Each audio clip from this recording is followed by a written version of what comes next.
آپ یہ مت سمجھنا کہ جہنم ہمارے لیے نہیں ہے، کافروں کے لیے، کافروں کے لیے ہمیشہ ہمیش کے لیے۔ لیکن مسلمان بھی اگر گناہ کرتا ہے تو اپنے گناہوں کی سزا بھگتنے کے لیے اسے دوزخ میں جانا ہوگا، دوزخ میں جانا ہوگا۔ اور قرآن پاک میں اللہ تعالیٰ فرماتا ہے کلما نضجت جلودہم بدلناہم جلودا غیرہا لیذوقوا العذاب، جب جب تمہاری چمڑی پک جائے گی آگ کی گرمی کی وجہ سے، ہم وہ چمڑی بدل دیں گے، پھر نئی چمڑی لگائیں گے۔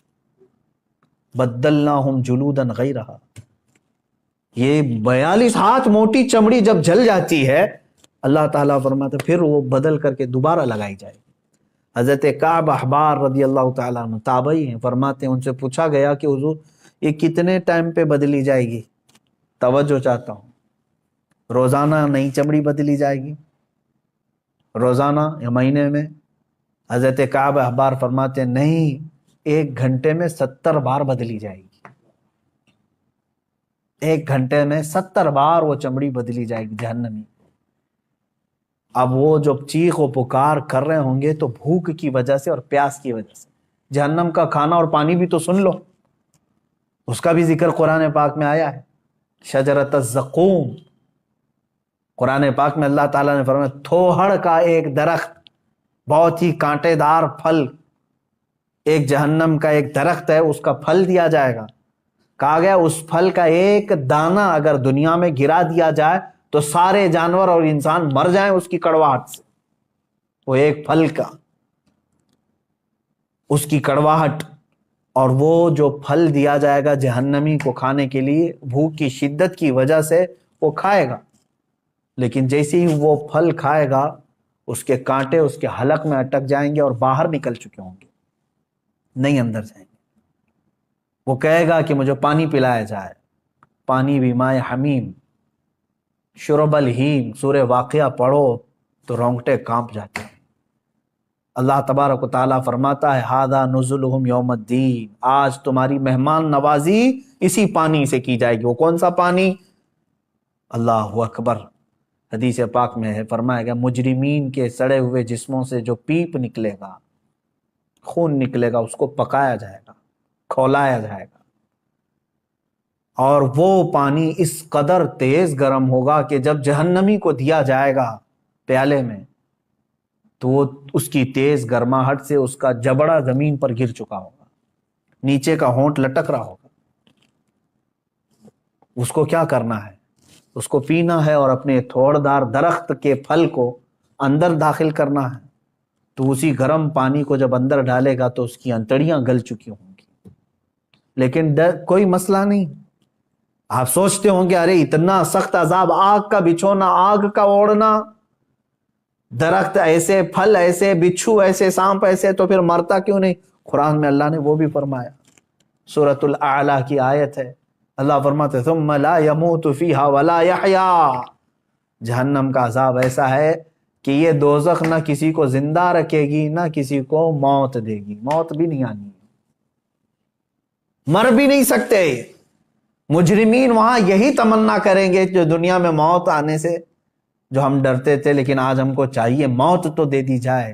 رب تعالیٰ فرماتا ہے نہیں، اب موت کسی کو نہیں آنی ہے، دنیا میں ایک بار آ چکی، آ گئی، نہ جنتیوں کو موت آنی ہے نہ دوزخیوں کو موت آنی ہے، یہ ہے دوزخ۔ اس کی چند ہی باتیں میں نے پڑھا میرے عزیزو، اللہ اکبر۔ ایک حدیث پاک ہے مسند احمد کی، یہ بھی حدیث سن لے، میرے آقا صلی اللہ علیہ وسلم سے مروی ہے، جہنمیوں کے سر پر اس قدر کھولتا ہوا گرم پانی ڈالا جائے گا کہ وہ سر میں چھید کر کے پیٹ میں پہنچ جائے گا۔ اگر اوپر سے پانی گرایا جائے تو سر میں سے سوراخ کرتے ہوئے پیٹ میں گر جائے گا، اور پیٹ میں جو کچھ ہو اسے کاٹ ڈالے گا، اور یہ سب کچھ پیٹ سے نکل کر قدموں میں آ گرے گا۔ اللہ اکبر۔ اور یہ جہنمیوں کو ایک اور عذاب ہے، پہاڑ چڑھنے کا عذاب۔ صعود ایک پہاڑ ہے، کہا جائے گا کہ اس پہاڑ کو طے کرو، چڑھو۔ وہ پہاڑ چڑھنے میں انہیں 40 سال لگ جائیں گے، پھر انہیں اتارا جائے گا اور پھر کہا جائے گا پھر پہاڑ چڑھو۔ تو کچھ لوگوں کو یہ پہاڑ چڑھنے کا عذاب دیا جائے گا، یہ قرآن پاک میں بھی ذکر ہے، 70 سال لگ جائیں گے پہاڑ چڑھنے میں۔ جہنمیوں کو مارنے کے لیے جو لوہے کے گرز وہاں پر ہیں اتنے وزنی ہیں کہ سارے انسان اور جنات ملا کر کے بھی اسے اٹھا نہیں سکیں گے، لیکن وہ فرشتے جو عذاب دینے والے فرشتے ہیں وہ سخت ہیبت ناک شکل میں جہنم میں موجود ہوں گے، جو عذاب دے رہے ہوں گے، اور بے رحم، بالکل کسی پر رحم نہیں کھائیں گے۔ حدیث پاک میں یہ بھی ہے جہنم کے دروازے پر عذاب دینے والے 4 لاکھ فرشتے موجود ہوں گے، جن کے چہرے بڑے ہیبت ناک اور سیاہ، اس قدر وہ جسیم کے دونوں کندھوں کے درمیان پرندے کی 2 ماہ کی مسافت کا فاصلہ ہوگا، اتنے بڑے بڑے فرشتے وہاں پر موجود ہوں گے۔ یہ چند تذکرے میں نے احادیث سے کیے، قرآن کی بہت ساری آیتیں ہیں۔ اللہ تبارک و تعالیٰ نے جو ارشاد فرمایا کافروں کے لیے جہنم کا عذاب، جہنم کی آگ جہنمیوں کے چہرے کا گوشت جلا ڈالے گی اور ان کے جبڑے باہر نکل آئیں گے۔ جہنم کی آگ لوگوں کو چکنا چور کرے گی۔ جہنم میں کافروں کا بند کر کے اوپر سے دروازے بند کر دیے جائیں گے۔ جہنم میں کافر شور مچائیں گے۔ یہ سب قرآن پاک کی آیتوں کا مفہوم میں نے بتایا۔ اب سنو، جہنم میں جانے والے 2 طرح کے لوگ ہوں گے۔ ایک کفر کر کے جا رہے ہیں، کفر یا شرک کر کے جا رہے ہیں، یعنی خدا کا دنیا میں انکار کیا تھا، یا تو پھر ضروریات دین میں سے کسی کا انکار کیا تھا جس کی وجہ سے کافر ہو کر کے مرا۔ یہ جو جانے والوں کی کیٹیگری ہے یہ ہمیشہ کے لیے جائیں گے دوزخ میں۔ 100 سال، لاکھ سال، کروڑ سال نہیں پتا، نان اینڈنگ، اس کے بعد انہیں وہاں سے نہیں نکالا جائے۔ دوسری جماعت وہ ہے جو مومن تو تھے، مسلمان تو تھے، لیکن گناہوں میں ملوث تھے، رب تبارک و تعالیٰ کی نافرمانیوں میں ملوث تھے، نمازیں چھوٹی ہوئی ہیں، زکوٰۃ دیے ہوئے نہیں ہیں، روزے نہیں رکھے ہیں، لوگوں کو خیرات نہیں کرتے تھے۔ سورہ مدثر کی آیت ہے، بہت سارے جو مسلمان جہنم میں جائیں گے ان سے پوچھا گیا عن المجرمین ما سلککم فی سقر یتساءلون عن المجرمین، آپس میں مجرمین پوچھتے ہیں تو کیوں آیا دوزخ میں؟ تو اکثر کا جواب کیا ہے؟ قالوا لم نک من المصلین، اکثر مسلمان جو دوزخ میں ہوں گے کہتے ہیں ہم نماز نہیں پڑھتے تھے۔ جن کی نمازیں باقی رہ گئی یاد رکھ لینا دوزخ تمہارے انتظار میں ہے۔ روایات میں یہ بھی لکھا گیا ہے کہ بے نمازی کا نام جہنم کے دروازے پر لکھا جا چکا ہے۔ جو نماز ترک کر کے بیٹھا ہوا ہے، تم نے تھوڑی سی بستر کی نیند کے لیے یہ عشاء کی اتنی میٹھی نماز کو ترک کر دیا، اپنے رب کے حضور جھکنا تمہارے لیے بوجھل ہو گیا۔ تم ٹی وی کے سامنے، موبائل کے سامنے گھنٹوں بیٹھے رہ گئے، اپنے رب کے حضور 3 بار سبحان ربی الاعلیٰ کہنے کے لیے سر نہیں جھکا سکے۔ سر میں کیا ہو گیا تھا؟ بیماری آ گئی تھی، ہتھوڑا پڑ گیا تھا۔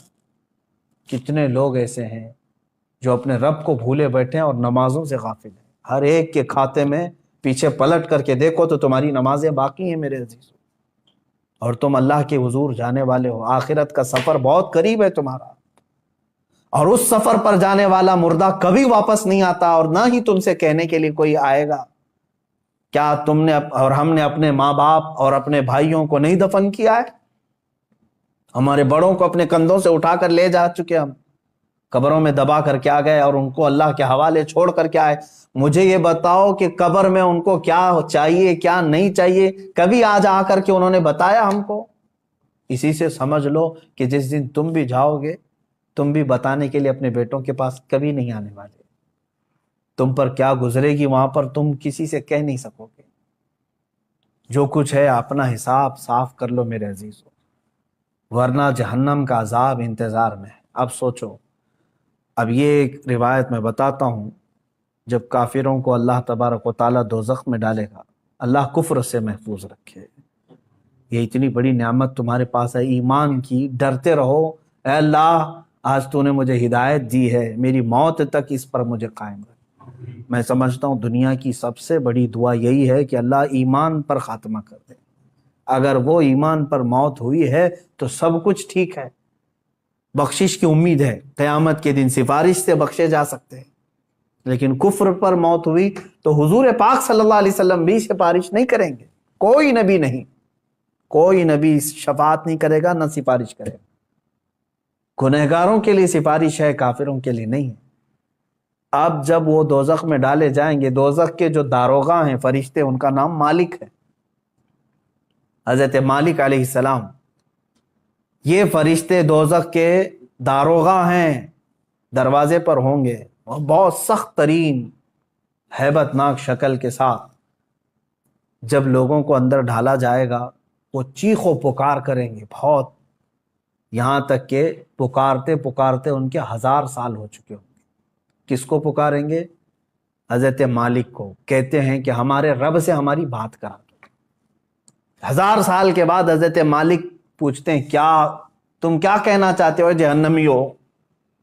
یہاں عذاب میں گرفتار یہ جہنمی 1000 سال تک پکارتے رہے، تب ان کا جواب دیتے ہیں تو سارے جہنمی کہتے ہیں بس ہمارے رب سے ہماری بات کرا دو، ایک بار اللہ سے ہماری بات کرا دو۔ فرشتہ تو کوئی رحم کرنے کو تیار ہی نہیں ہے، فرشتے کچھ نہیں ہے، جتنا ان کو آرڈر دیا گیا ہے اتنا پورا کر کے رہیں گے، وہ اپنی جانب سے نہ کسی کو معاف کریں گے نہ کسی کو ہلکا کریں گے۔ تو حضرت مالک فرماتے ہیں اللہ رب العزت جلال میں ہے اور قہر میں ہے، میری بات کرنے کی جرات نہیں ہے۔ پھر 1000 سال تک وہ پکارتے رہیں گے۔ دوسرے 1000 سال کے بعد حضرت مالک پھر پوچھتے ہیں کیا چاہیے؟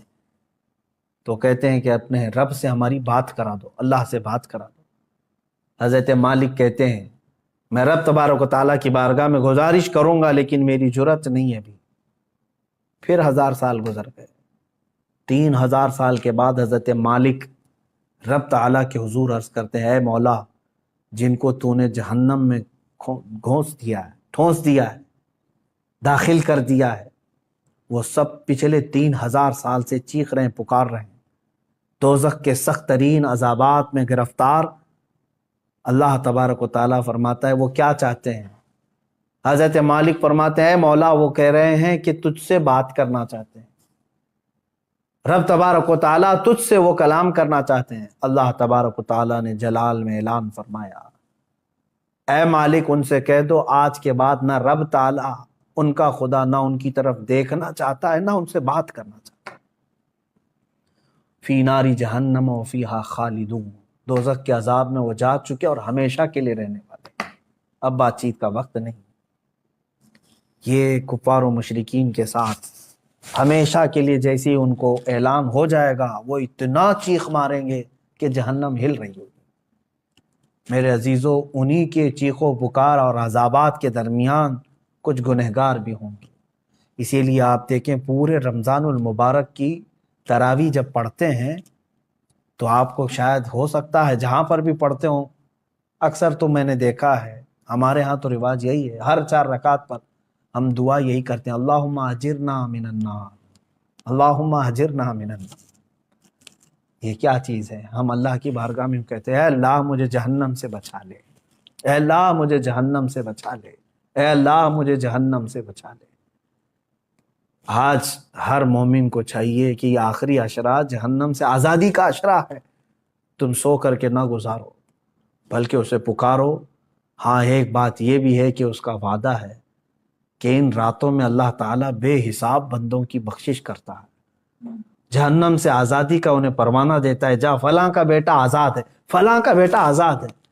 کیا ہی خوش قسمت ہیں وہ لوگ جن کا نام آج کی رات پکارا جا رہا ہو کہ فلاں آزاد ہو گیا، لیکن اس کے لیے میرے عزیزو دل سے پکارنا ضروری ہے، جہنم کا خوف بھی دل میں رہے اور رب تعالیٰ کی رحمت سے امید بھی لگی رہے۔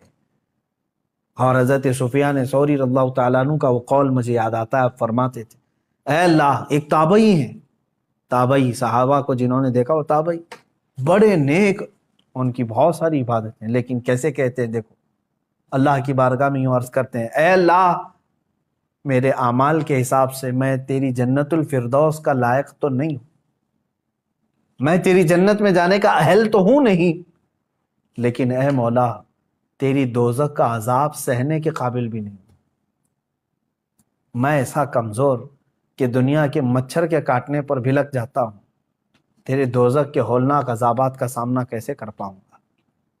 اب بچتا کیا ہے؟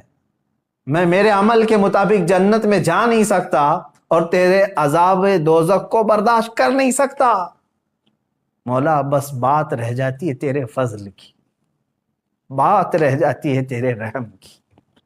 اگر تو فضل اور رحم فرما دے تو مجھ جیسا بندہ بھی تیری جنت کا مزہ لے سکتا۔ اے مسلمانوں، آج کی رات اور جو یہ آخری عشرہ آئے، اس میں سونے کے لیے نہیں ہے۔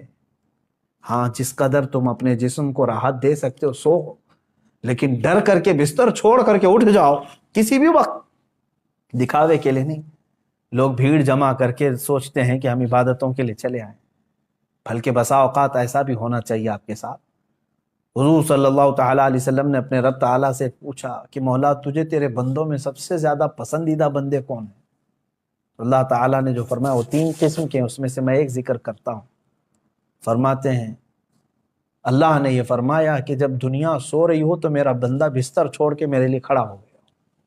اللہ فرماتا میں اس کی طرف بہت جلدی متوجہ ہوتا ہوں کہ یہ اپنی راحت اور اپنا سکون چھوڑ کر کے بستر چھوڑ کر کے کھڑا ہو گیا۔ کون سی چیز اس کو رات میں کھڑا کر رہی ہے؟ صرف اسے اس کے رب کی محبت کھڑا کر رہی ہے، اور اس کے عذاب کا ڈر اسے کھڑا کر رہا ہے۔ میں نے جو آیت کی تلاوت کی تھی شروع میں، اس کا مفہوم یہی ہے۔ اللہ فرماتا ہے اے ایمان والو، یا ایھا الذین آمنوا قوا انفسکم، اپنے آپ کو بچاؤ، وَأَهْلِيكُمْ، اور اپنے گھر والوں کو بچاؤ۔ کس سے بچائیں؟ نارن وقودها الناس والحجارہ، اس جہنم سے بچا لو اپنے آپ کو۔ اللہ فرما رہا ہے اس جہنم سے اپنے آپ کو اور اپنے گھر والوں کو بچا لو، جس کا ایندھن میں نے انسانوں کو اور پتھروں کو بنایا ہے۔ کہیں ایسا نہ ہو کہ میرے عزیز ہو ہم بھی اس دوزخ کا ایندھن بن جائیں۔ جب آگ ٹھنڈی پڑنے لگے تو انسانوں کو اس میں جھلسا دیا جائے گا، داخل کر دیا جائے گا، حتیٰ کہ جب پتھر روتے ہیں تو پھر ہمارے دل کیسے سخت ہیں کہ ہم اس ڈر سے کیوں نہیں روتے، اللہ کے عذاب سے۔ آپ مجھے بتا دیں کسی کے پاس آج گارنٹی لیٹر ہے آپ کے پاس کہ تو دوزخ میں نہیں جا سکتا؟ مجھے بتا دو، کسی کے پاس یہ گارنٹی لیٹر موجود ہے کہ تو دوزخ میں نہیں جا سکتا؟ میرے عزیزو، ہمارے کسی کے پاس ایسی کوئی بھی چیز نہیں۔ ہمارے پاس تو کیا ہے؟ صحابہ اکرام کو جب حضور نے فرما دیا تھا کہ تم جنتی ہو، اس کے باوجود حضرت عمر اتنا روتے تھے کہ ان کی آنکھوں کے نیچے کالا حلقہ بن گیا تھا، کالا حلقہ بن گیا تھا۔ صحابہ، تابعین، اولیاء، حضرت عمر ابن عبدالعزیز رضی اللہ تعالیٰ عنہ، عید کا دن ہے، اب رمضان کے بعد عید کے لیے ہم سب زور شور سے تیاریوں میں رہتے ہیں، گھر میں بیٹھے رو رہے تھے۔